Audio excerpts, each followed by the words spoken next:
فرش میں لا کے شفا دی، اسے حسین کہتے ہیں۔ نبی نے اپنا ہاتھ بڑھایا تھا تب جا کے شفا ملی، لیکن ادھر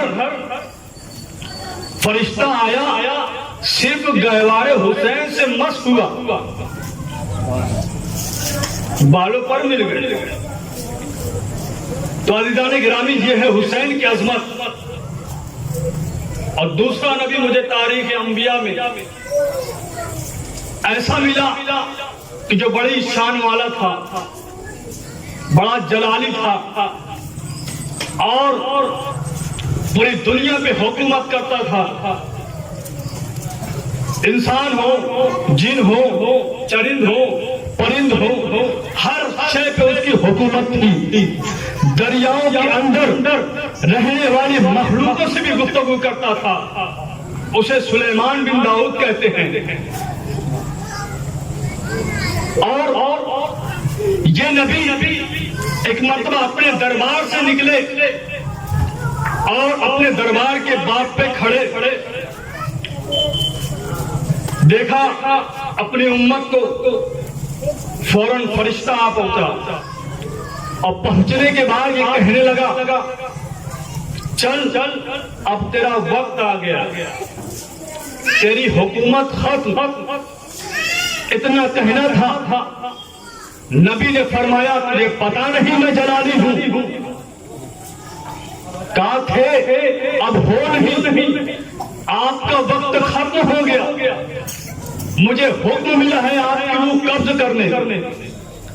عزیزان گرامی قربان جاؤں آپ کی عظمت پہ، مولا علی کے غلاموں پہ قربان جاؤں، کیا عظمت اللہ نے دی ہے کہ جس نبی کی حکومت پوری دنیا پہ تھی اس کے در میں فرشتہ آیا تو فرشتے کو نبی یہ کہہ رہے ہیں کہ تجھے پتا نہیں میں جلالی ہوں؟ کہا تھے اب ہو نہیں، تمہارا وقت ختم ہو گیا۔ اب عزیزان گرامی ایک مرتبہ نبی نے یہ جملہ کہا کہ اگر اجازت ہو تیری کچھ لمحے کے لیے سکون سے بیٹھ جاؤ تو میری روح کو قبض کر لینا۔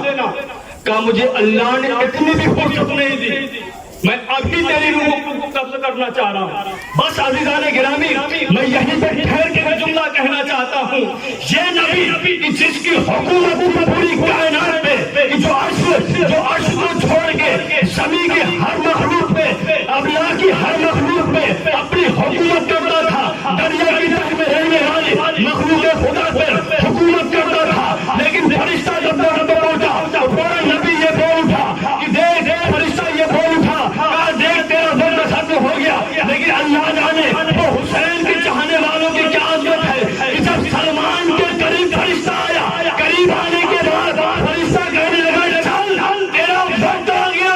کہا تیرا وقت نہیں ہے، پہلے میرا امام آئے گا، پہلے میرا امام آئے گا۔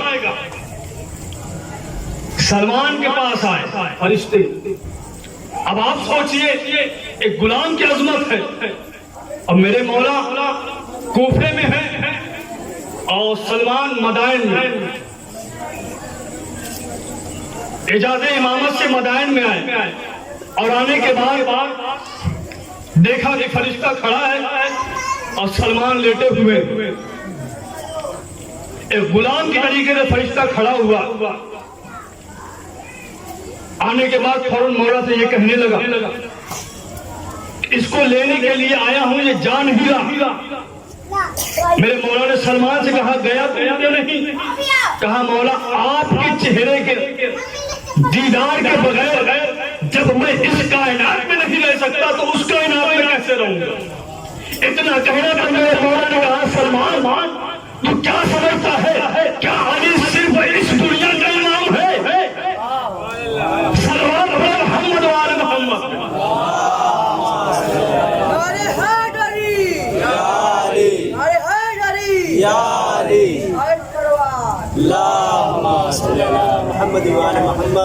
میرا مولا آیا اور آنے کے بعد اجازت ملی اور کچھ کوفے کے چوراہے پہ بدماش تھے بیٹھے ہوئے، اور یہ چیمی گیمیا کر رہے تھے. علی کی بھی عظمت کو پہچان، حسین کے بابا کی بھی عظمت پہچان. گفتگو یہ کر رہے تھے کہ علی جو ایک وقت میں کئی جگہ نظر آتے ہیں نا، یہ صرف اور صرف معجزہ اس وجہ سے ملا کہ وہ سلیمان نبی کی انگوٹھی پہنی. یعنی سلیمان نبی کا ایک خاص یہ تھا کہ جب وہ حکومت کرنا چاہتے تھے تو انگوٹھی کو پہن لیا کرتے تھے، اور جب حکومت نہیں کرنا چاہتے تھے تو انگوٹھی نکال دیا کرتے تھے. یہ گفتگو ہو ہی رہی تھی کہ ایک مرتبہ مسجد کوفہ میں ایک شخص آیا اور آنے کے بعد یہ سوال کیا. جیسے سائل آیا اور سائل آنے کے بعد یہ کہنے لگا کہ کچھ عطا ہو جائے خدا کی بارگاہ سے. اتنا کہنا تھا، فوراً میرے مولا نے اپنے انگشت کا اشارہ کیا. سائل قریب آیا، سنیے حسین کی عظمت سن لیا آپ نے، مولا کی امیری کو پہچان لیجئے. بس عزیزان گرامی وہ شخص قریب آیا اور قریب آنے کے بعد کیسے ہی انگوٹھی کو لے کے گیا. میں یہ کہوں گا دنیا یہ سوچتی ہے کہ میرے مولا نے انگوٹھی دی. نہیں، میرے مولا نے انگوٹھی نہیں دی، بلکہ سلیمان نبی کی حکومت کو دے دے، اسے علی کہتے ہیں. سلام بے محمد و آل محمد.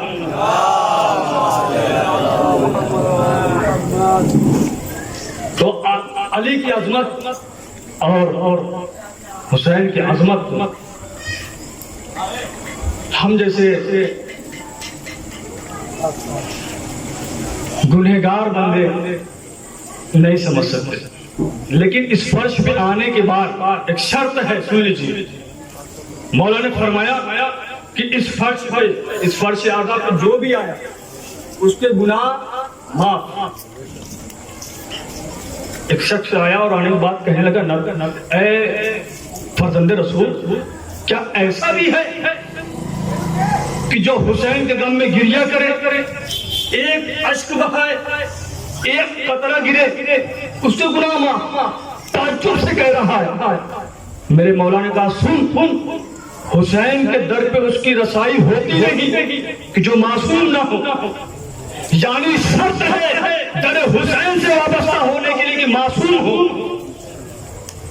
اب عزیزان گرامی، تو حسین کی عظمت پہچان لیا، علی کی عظمت کو پہچان لیا، اور آپ نے اپنی بھی عظمت پہچان لی کہ حسین پر رونے کی عظمت کیا ہے اور گریہ کرنے کا ثواب کیا ہے. ہم کبھی ثواب کی لالچ میں حسین کے غم میں شریک نہیں. ہم اس وجہ سے شریک ہوتے ہیں کہ اس میں رونے کا حق ہے. زمانے کو چاہیے کہ حسین کی مظلومی پہ روئے. عزاداران مظلوم کربلا بہت کم وقت میں انشاءاللہ مسائل پیش کرتا ہوں، کیونکہ دامن وقت میں گنجائش نے ابھی مدینہ ہے. میرا مولا سید سجاد نے چند برس کے رونے کے لیے آمادہ ہو جائے. مولا سجاد کی عظمت کو پہچان لیجیے. ایک سجاد ہے، خون کے آنسو رو رہا ہے، خون کے آنسو میرا مولا رو رہا ہے. جب بھی کوئی ملا کسی نے سوال کیا مولا سب سے زیادہ ظلم کہاں ہوئے؟ مولا نے کہا الشام، الشام، الشام. میرے مولا نے یہی فرمایا. میں نے کہا مدینہ بھی ہے، کچھ چند برس کے میرے مولا ہے. ایک مرتبہ جیسے ہی مادر گرامی کو دیکھا وضو کر رہی ہے، فوراً میرے مولا نے اپنے آنکھوں پہ اپنے ہاتھ کو رکھ لیا. ماں نے جیسے ہی یہ منظر کو دیکھا فوراً جیسے ہی منظر کو دیکھا فوراً اپنے والد و وارث کے قریب گئی اور جانے کے بعد یہ جملہ کہنے لگی میں نے آج اپنے بیٹے کو دیکھا ہے جیسے میں وضو کر رہی تھی تو میرے سجاد نے اپنے آنکھوں پہ اپنے ہاتھ کو رکھ لیا. اللہ جانے کیا بات تھی میں یہ سمجھ نہ سکی. بس ادادارہ نے مظلوم کربلا ایک مرتبہ جیسے ہی شہزادے کو بلایا گیا، شہزادہ قریب آیا. ایک مرتبہ میرے مولا نے یہ سوال کیا اے میرے سجاد، اے میرے بیٹا مجھے اتنا بتا کہ آخر بات کیا تھی جب تیری ماں وضو کر رہی تھی تو تم نے اپنے آنکھوں پہ اپنے ہاتھ کو کیوں رکھ لیا تھا؟ ایک مرتبہ سجاد نے یہ جملہ کہا کہ اے بابا جان، اللہ جانے میں کیسے یہ منظر دیکھا. ارے جب کوئی عورت نماز پڑھتی ہے